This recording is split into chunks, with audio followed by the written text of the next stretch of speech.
Halo semuanya, selamat datang di channel gue. Dan di video kali ini gue pengen ngebahas tentang Sony A6000 di tahun 2022. Apakah worth it buat dibeli atau enggak?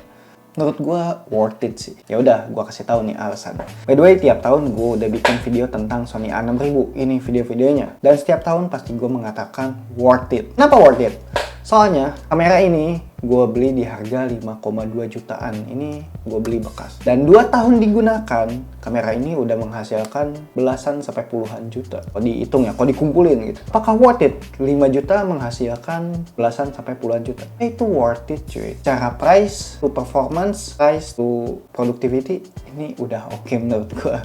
Jadi itu gimana kalian menggunakannya. Misalkan kalian bisa memaksimalkan fitur-fitur ini walaupun banyak kekurangan seperti baterai, overheat issue, mic jack, screen-nya, lalu stabilisasi, kalian bisa memaksimalkan fitur-fitur itu sih. Yang terpenting kalian bisa ngegunain dengan benar-benar cermat. Jadi kekurangan-kekurangannya kalian bisa tutupin atau minimalisir gitu. By the way, kamera A6000 ini keluaran tahun 2016 tapi masih eksis sampai tahun 2023 dan masih direkomendasikan sama gua, apalagi nih recommended banget. Buat kalian yang pemula, kamera ini menurut gua udah overkill. Walaupun sekarang banyak sih brand yang mengeluarkan fitur yang lebih canggih dari ini. Ya bisa 4K, bisa masukin jack, nyak deh. Tapi kamera ini masih tetap pilihan, menurut gua masih worth it buat dipakai, apalagi buat nyari uang. Kelebihannya harga banding performa ini oke. Harga plus jual kembali juga oke. Ini gua 2 tahun pemakaian, harganya kan ini gue beli 5,2 juta. Tahun ini gue mau jual lagi, kayaknya sama gitu, 5,2 juta juga masih ada yang beli. Artinya selama 2 tahun penyusutannya adalah 0 rupiah. Dan bisa mendapatkan untung dari situ. Penting kalian bisa ngegunain kamera ini dengan baik, misalkan buat bikin video prewed atau wedding gitu, atau dipakai buat motret, short wedding atau nggak foto produk. Udah bisa menghasilkan keuntungan cuy. Jadi balik modalnya itu nggak lama. Fokusnya udah cepat, resolusinya 24 megapiksel. Ini udah standar kamera-kamera zaman sekarang. Lalu ISO-nya tinggi, di low light ini oke. Lalu desain nggak akan mati cuy. Dulu sampai sekarang desain Sony itu sama seperti ini. Nah, jadi nggak akan malu-maluin deh kalau kalian pakai kamera ini. Ini bisa disangka kayak kamera A6400. 6400 juga nggak beda jauh, desainnya seperti ini. Cuman ada jack tambahan, mungkin port-port tambahan, dan secara teknologi ya bisa lah mendekati lah. Yang penting kalian bisa memaksimalkan fitur-fiturnya. Buat kalian yang pakai Sony APS-C, gue saranin pas post production atau editing, kalian naikin ISO-nya, bukan naikin ISO, naikin noise reduction ya, biar foto kalian itu lebih oke lagi. Ini adalah hasil noise reduction dengan yang enggak. Gimana perbedaannya? Kan jomplang banget ya. Kalau kamera Fuji, dia tuh noise reduction-nya itu udah otomatis nyala dan benar-benar di setting ke paling tinggi. Tapi kalau untuk Sony ini natural banget, jadi kalian harus ribet sedikit sih di post production. Dan kalian yang pakai Sony A6000, gue saranin kalian pakai lensa Sigma buat foto-foto, tapi buat video kalian pakai lensa Sony.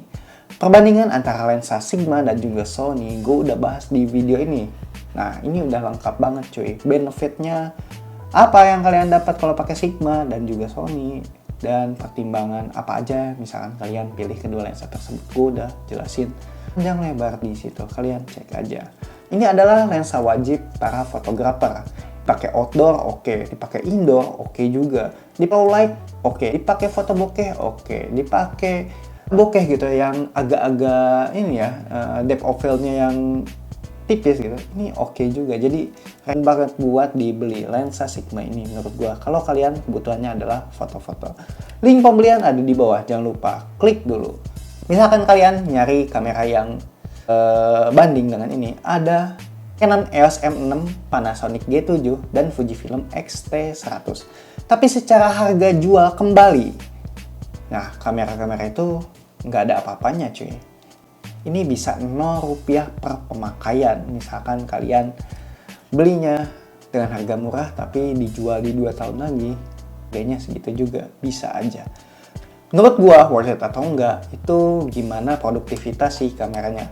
Apakah kalian bisa menggunakan dengan baik bisa menghasilkan uang dengan kamera ini dengan bikin konten misalnya, dan jual jasa kalian, wedding, pre-wedding, atau enggak videografi, ini udah oke.